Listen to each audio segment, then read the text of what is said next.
the emergency medicine channel. Today we will be discussing a cardiological emergency which presented to our ER. A 59-year-old female patient was brought to ER with complaints of chest pain since the last 45 minutes. Initial 10-second assessment, patient was conscious, oriented and obeying commands. Her airway was patent. There was no pooling of secretion, gurgling or frothing. Breathing, her respiratory rate was 20 per minute with saturation of 99% on room air. Air entry was bilaterally equal and there was no added sounds.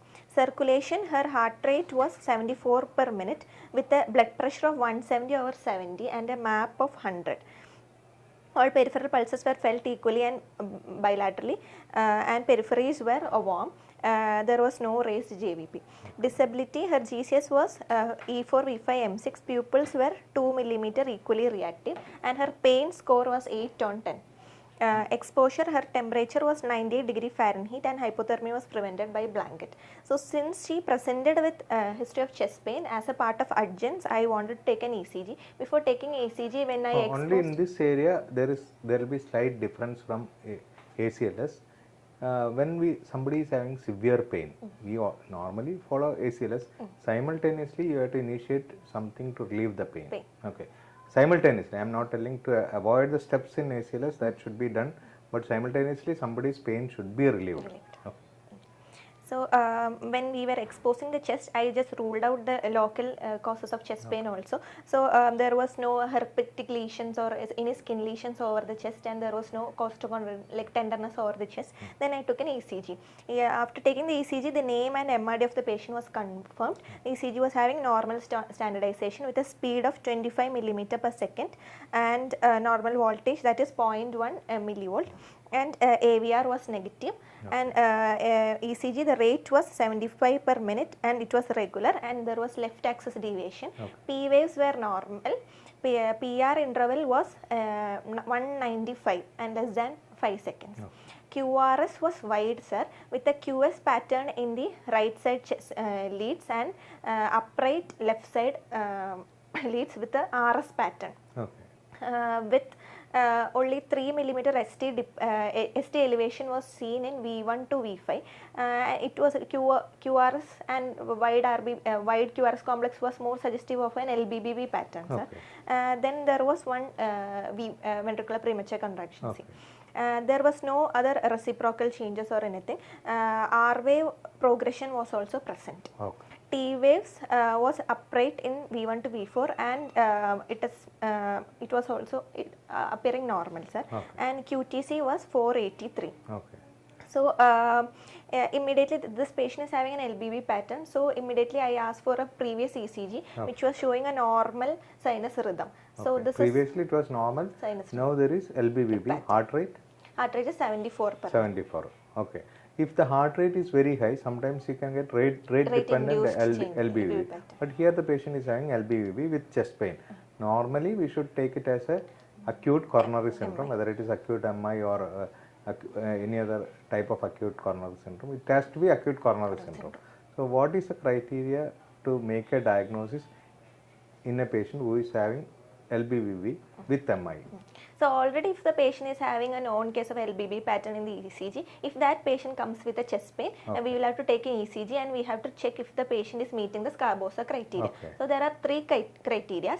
One is there is a concordant ST elevation along with the upright QRS inverted. There is a concordant ST elevation. If it is more than 1 mm, we will give 5 What points. is this concordance and discordance? Concordance means the ST segment is in the same direction of the QRS. Normally LBB means M pattern in the V5, V6. ST will be depressed there. So M pattern is positive and ST will be negative. But in Scarbosa criteria, it also have to be positive. Suppose the patient is having W pattern. W pattern means QRS is negative and ST is also negative. Then that goes in favor of acute MI. So concordance pattern is the most important pattern in LBBB, which tell you that the patient is having acute coronary syndrome. Normally LBBB always have discordant pattern. That means M pattern in QRS means ST will be depressed. W pattern in QRS means ST will be upright. Okay. Then next criteria is that if the patient is having a concordant ST depression along with the negative QR intervals, that is seen in V1 to V3. So if there is a ST depression of more than 1 millimeter, we will give a score of 3. Then sometimes we will say if at all there is a discordance, and if the discordance is more than 5 millimeter, that also we will consider it as an MI. If it is more than 5 millimeter, we will be giving a score. Deeper, if it is discordant, if it is deeper, then again, or deeper means it's going down more than what you told. That is also telling that this is a acute coronary syndrome. This patient is having an acute MI at present, and she is having pain also. So initially for pain management, I have given her Sorbitrate 10 mg sublingually stat, and I thought I will reassess the pain. Then at present in her airway wise, in a case of MI, we have to target a saturation more than 94%. So she was already maintaining a saturation of 99%, and her BP, her blood pressure was slightly on over the higher side. It was 170 over 70. Maybe. Is it good or bad? If the BP is 170 by 100, is it good for your management or bad for your management? Actually, it is good for our management. It's good for us, because if the patient goes to hypotension, then the management is difficult. Maybe the high BP because of the pain or anxiety or MI or a failure like features. So anyway, 2 large bore IV cannulas were but you have not relieved the pain. So far, patient is having pain. Patient doesn't know whether it is MI or something else, whatever it is. But our duty is to relieve the pain first. We have only given Sorbitrate. Sorbitrate will not relieve the pain in MI at all, because it's completely blocked arteries. So in this case, we have to Sorbitrate we can just give, but if it is angina and all, it will relieve. But since she is having an MI, the pain was not relieved, so she was given 10 mg metoclopramide, and after that we have given morphine 2 mg IV over 5 to slow IV over 5 to 15 minutes. If we give morphine alone, what will happen? Because she will have vomiting. That's why we are giving metoclopramide, then give morphine. Or morphine can be given subcutaneously. Subcutaneous will not be acting very fast, because subcutaneous injections are given in mainly malignancy patients, not in MI patients. We have to give IV only, but metoclopramide or any antiemetic can be used. After giving that, her pain reduced to 6 on 10. What is the mechanism of pain relieving in by morphine in MI? MI or pulmonary edema, all these things we give a small dose of morphine. What all mechanism? There is, it's definitely it's a pain reliever. Opioid pain reliever, and along with that it is having coronary and pulmonary vasodilatory properties there. It will relieve the anxiety of the patient and pain of the patient. So anxiety is relieved, tachycardia is relieved, that dilatation occurs, then ultimately it is known as a pain reliever, so that pain will be definitely relieved. If required, you will have to give further doses. How much you can give? 2 to 5, maximum 5. 5 milligram will be enough in most of the patients. If at all it is not getting relieved, then we have to go for higher opioids like fentanyl. Other drugs. And what are the side effects of morphine? Sedation is one side effect, and sedation is the effect actually. It's an effect. Respiratory depression can be there, and if the patient is having depression is not very common in emergency room. We are using lot of patients. That is in higher doses you can expect. But normally in MI and all, when we give morphine, what are the routine side effects? Hypotension can be there. Hypotension, bradycardia. These are the 2 important side effects. Respiratory depression occurs in higher doses. If at all this patient is having an inferior wall MI and all, bradycardia will worsen. So we are not supposed to give in such conditions. And there is hypotension, inferior wall MI, bradycardia. We should avoid this. We should go for another drug. What are the other drugs we can use? Actually, we can use paracetamol also, sir. Then we can use fentanyl and all. Drugs like pethidine and all are avoided. Can we give NSAIDs? No, sir. NSAIDs are contraindicated because it one thing, it can cause hypertension, it can cause ventricular rupture and all. Ventricular thinning can occur because it prevents the fibrotic changes. It produces thinning and ultimately it may lead to rupture. Since she's having acute MI, we have to give loading doses also, sir. So aspirin 300 mg crush tablets was given orally. Then along with ticagrelor 180 mg. So we will be getting 90 mg. So we have to give 2 tablets. Then along with that, atorvastatin 80 mg was given. What is the role of atorvastatin? Atorvastatin for clot stabilization, plaque stabilization. Mainly used in plaque stabilization. Since she was again complaining of pain, pain score was 6/10, and I rechecked the BP. It was around 170/100. So I started her on NTG also. NTG slow infusion, 5 microgram per minute infusion was also started. Her heart rate was remaining to be 76. So at present, beta blockers were not given. So I went ahead with the ample history. There was no allergies. She's a known case of diabetes, hypertension, dyslipidemia, but she's not on any medication. Sugars? Sugars, GRBS in the initial survey was 134. Last meal was 4 hours back. She was complaining of pain over the left side of the chest radiating to the left upper limb associated with sweating when she was washing her clothes. It was started almost 45 minutes back, and she had a feeling of heaviness over the chest also. Pain relieved after resting, sir. There is no palpitations, involuntary maturations, vomiting, fever, or any worsening of chest pain on taking deep breath or something, or there is no history of any outside food intake or burping histories. Then systemic examination, cardiovascular system examination, precordial examination was normal, sir. There was no thrill or any parasternal heave or anything. What do you specifically look for in MI? You cannot examine. You can examine, but should not tell everything. What all things you specifically look in MI? New onset murmurs. New onset murmurs. That is very important, because the patient can have LV failure, S3 can be there. New onset of murmurs indicates papillary muscle dysfunction due to rupture. That should be looked for. Okay, if already it is there, we don't know what is the reason. But look for that, look for S3. These are the 2 important things we have to look. Failure features, anyway, we will be looking. Then S1 and S2 was normal, sir. There was no murmurs or S3 or S4, sir. Then after few days, what else can happen? Other than this, like rupture or whatever it is. Dressless syndrome, what is that? Pericardial effusion can develop after a few days. Then respiratory system examination was done, sir. Respiratory system, her respiratory rate was 16 per minute, and chest was appearing normal. So you have to look for the saturation, look for bilateral crepitation. These are 2 important things. Okay. Per abdomen examination and central nervous system examination was within normal limits, sir. So this patient we are dealing with an acute MI case. At present, we reassess the patient, and we have called a cardiology consultation because she should be taken for primary PTCA, sir.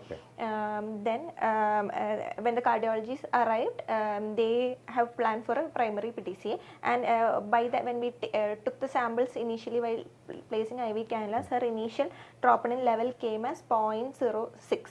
Sir. There is positive or negative? According to our lab value? According to our lab value, 0.06 was elevated, sir. 0.012 to 0.03 is considered this is high. Elevated. That means there is acute coronary syndrome, acute MI. Then she was taken to the cath lab, and when they did an angiogram, it was showing 90% stenosis over the left circumflex artery, and PTCA was done for that. Sir. Then along with that, during PTCA, they have started her on heparin. So how do you approach an LBBB in emergency room? LBBB, left bundle branch block. LBBB, we have to, if at all the patient presents with chest pain and all, we have to look for this. If there is one patient you take without chest pain LBBB, another set of patients with chest pain LBBB. If the patient is having chest pain, and if it is a new onset, no chest pain LBBB, how do you proceed? New onset LBBB. We don't know whether this patient is having already LBBB or not. We don't know. Patient is first time coming to hospital. You are taking an ECG. You are seeing LBBB. There is no cardiac symptoms. How do you proceed?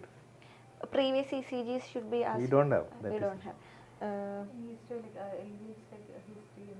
History is very important. We take detailed history, whether chest pain is there, past history of acute chest pain with sweating, dyspnea on exertion, all things are there or not, then proceed. We have to proceed.